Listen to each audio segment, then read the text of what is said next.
So ayan, magandang hapon mga kalitar. Ayan, bali ngayong araw mag-tutorial tayo kasi umuulan ngayon mga kalitar. Ayan si Leo mga altar. Umuulan talaga ngayon mga altar. Kita nyo naman yung ating paligid. So kaya hindi tayo makapagpalipad. Kaya ang balak namin, gagawa na lang kami ng tutorial sa pagpapabalat. Yung pagpapabalat natin mga kalitar kasi yung ginagawa natin lagi puro makakapal yung mga ginagamit natin, kaya madali lang talagang pag-aralan yun sa makapal kasi hindi agad nabubutas yun. Kaya ang pag-aaralan naman natin ngayon mga kalitar ay tutukuyin natin yung pagpapabalat ng gamit mga kalitar itong maninipis. Ito mga kalitar, manipis kasi gumawa ako ng saranggolang pang manipis mga kalitar yung pabalat. So ang pang manipis natin na pabalat mga kalitar, ginagamitan natin yun ng hubog na maninipis din. Parang ganito mga kalitar yung saranggolang yun. Ito mga kalitar, hindi pa rin ito yung totally manipis pero ang dulo nito manipis na rin, kaya mas bagay dito mga kalitar yung mga hubog yung mga pabalat mga kalitar na maninipis din. Kasi kapag yung manipis ang baskagan mo tapos ang gagamitin mo mga kalitar ay makapal na pabalat, ang hubog nasisira mga kalitar. Ayan o. Kupas yan mga kalitar, kagagawa lang. Ayan, tutorial natin mga kalitar. So, ganito lang mag-umpisa tayo mga kalitar dito sa pagpapabalat. Kakat natin mga kalitar yung pabalat. So, ganito lang mga kalitar yung ating umpisa. Kasya kaya ito mga. So, sakto lang. Ganito mga kalitar para mas madali yung pagkakat. Itiklop lang natin yung pabalat.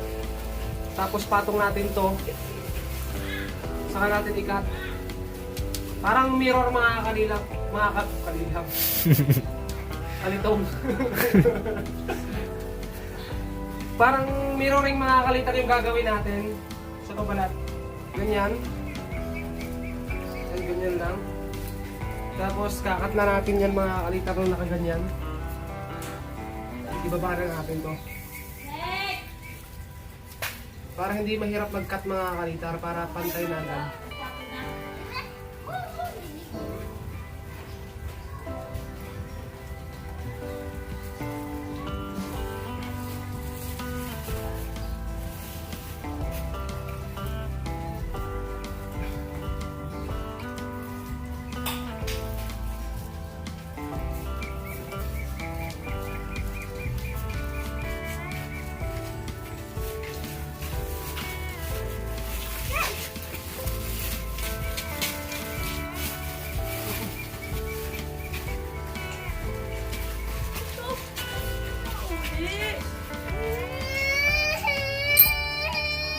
So ito mga kalitar yan, ganyan lang yan. Tapos bukahin lang natin.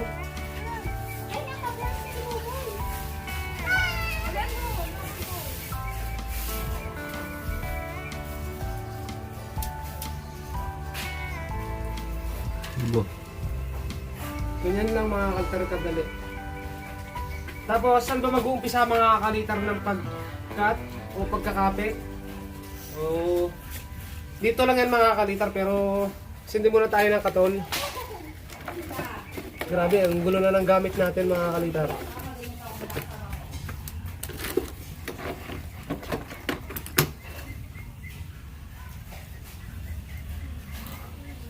Pag kasi makapal yung ginamit mo sa manipis na hubog, yung hubog mo, kapag napasobra yung hila mo sa pabalat, matigas yun mga kalitar pag makapal matigas.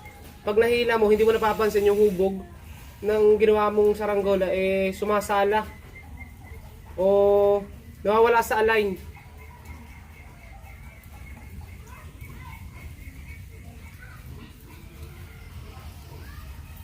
Matagal na tayong hindi nakagamit ng ganitong pabalat mga kalitar.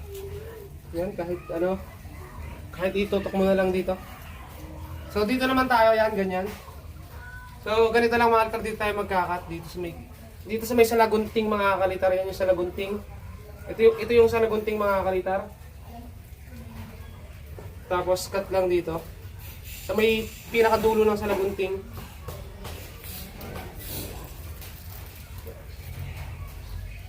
So parehas yan mga magkabila. Dito sa tapat na to, dito rin mga kalitar.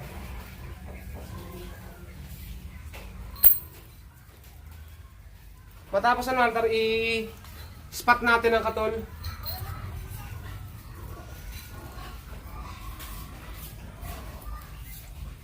Sa paggamit itong katol mga kalitar, yung ito mga kalitar, itong gitnang daliri o hinlala to mga kalitar, nakakalang sa ilalim yan. Ayan, ganyan. Para hindi mabutas. Tuldok lang, ayun mga kalitar. Ayun, hindi siya nabubutas oh. Okay lang yung daliri natin mga kalitar, hayaan nyo na lang. Tapos dito naman sa kabila. Ayan, ganun din, tuldok lang din muna. Tuldok lang muna mga kaltar. Mamaya natin iispatan ng sila yung mga kaltar, sanay na rin magpabalat itong ganitong kaninipis. Kasi ganito yung madalas niyang gamitin. Ayun. Kailangan mga kaltar kapag yung ganitong kanipis, yung daliri mo laging nasa ilalim. Hindi siya gaya ng makapal mga kalitar.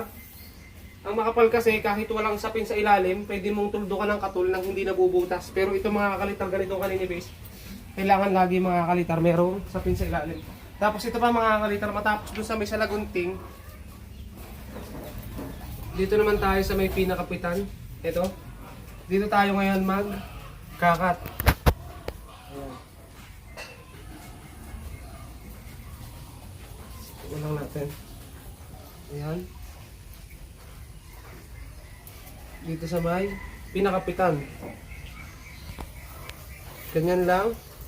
Ganyan. Tapos alisin yung nakat. Ayun. Tapos dito mga kalitar. Guhit. Guhit. Tapos yan, bubuka lang natin yung ganyan. I-spot din natin yan mga kalitar.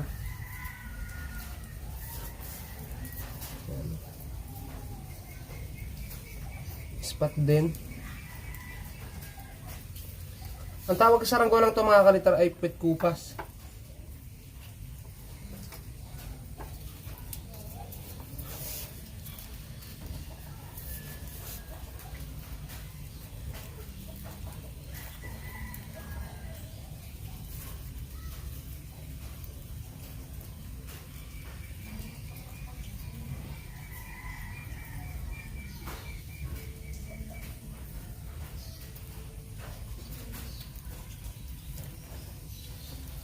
Ayan, matapos nating spot yan mga kalitar.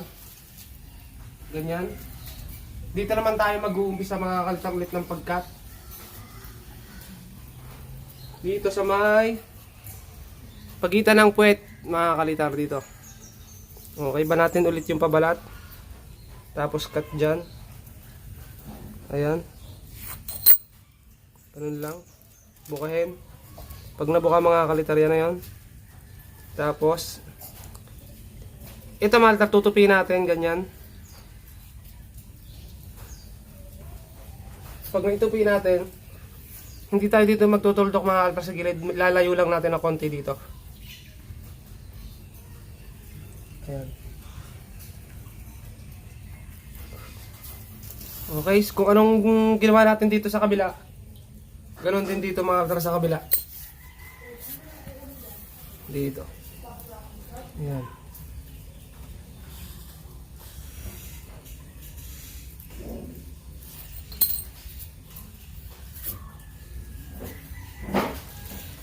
Bukahin ulit.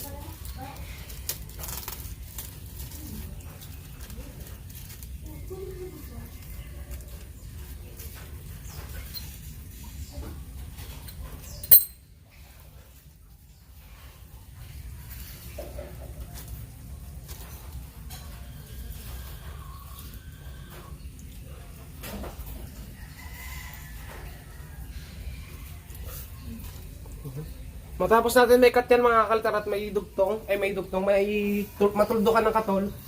So dito naman sa dulo, higitin natin to mga kalitar ito. Ayan mga kaltar. Pasensya ba, nauulat na yung pabalat. Wala na siyang gusot dito. Para mas maaluan din mga kalitar. Babawas tayo dito mga kaltar para hindi malaki yung allowance. At makita natin yung magiging hubog.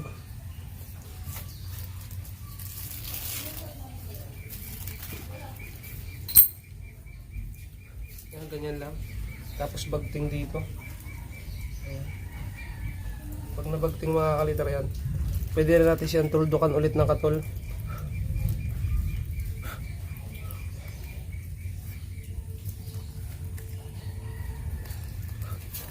Tapos dito din. Ayan.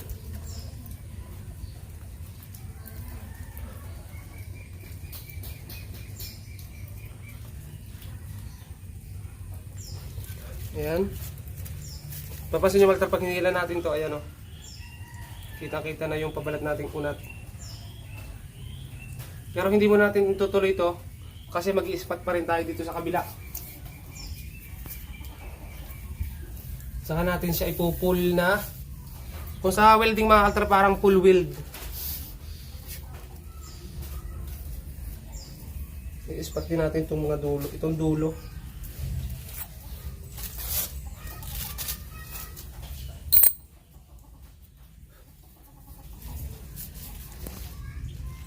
Ganyan lang. Tapos spot natin to.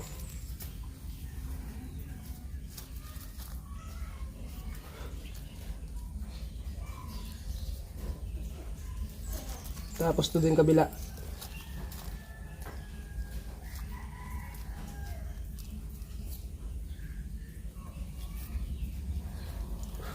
Ayan. Matapos nun mga kalitar, yan. Kita nyo naman. Kita na may resulta dyan. Titirahin na natin itong pakpak mga kalitar. Ito, isang diretso to mga kalitar. Mula dito sa may dulo, o kahit sa kayo mag-umpisa dito, pwede na natin siyang katulan ng dire-diretso. Okay, doon ka nga sa kabila. Sample lang. Tatimelaps ko na ito katapos. Pwede na natin siyang tirahin mga kalitar dito. Ito, dire-diretso na to mga kalitar hanggang dulo. Ayan, ganyan. Ganyan, tapos kapag ganito mga kalitar, hindi naman itong hilala to kapag yung nag-uumpisa lang kasi mas madaling isuot kapag mga nasa ilalim ito kasi kapag nakakalang na to sa tuhod mo, ang pang ilalim na mga kalitar na itutuon na daliri, ito ng hintuturo. Ayan. So madumi yung kamay natin kasi diretso yung gawaan natin. Kagagawa lang natin ito.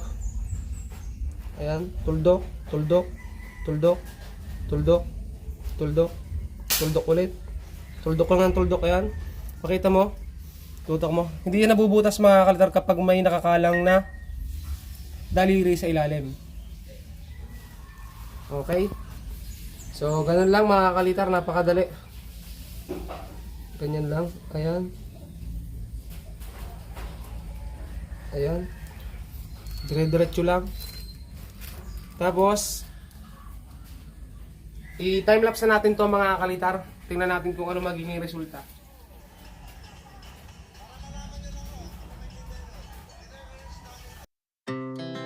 Our hearts beat to the city streets. We began to feel the fire. We rise like tall buildings as the chemicals they take us higher. The night's young and it's just begun as she puts her hand in mine. We wanna chase the night, wanna dance to the light, pull stars from the sky, just two hearts running wild. Never sleep, never stop, as we shout from the top. We're gonna be two hearts running wild.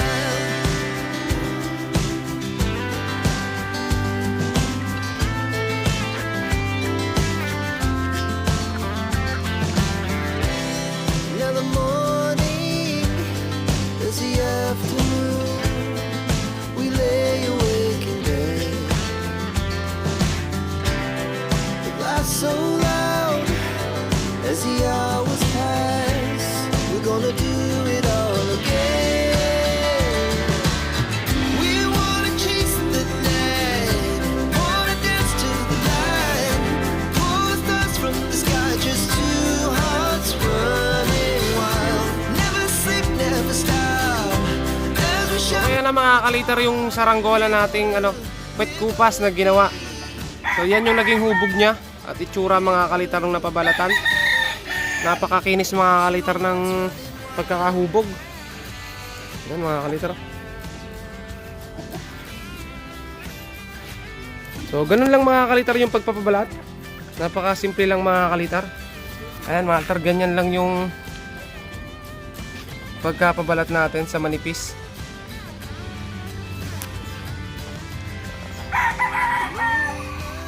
Ayan.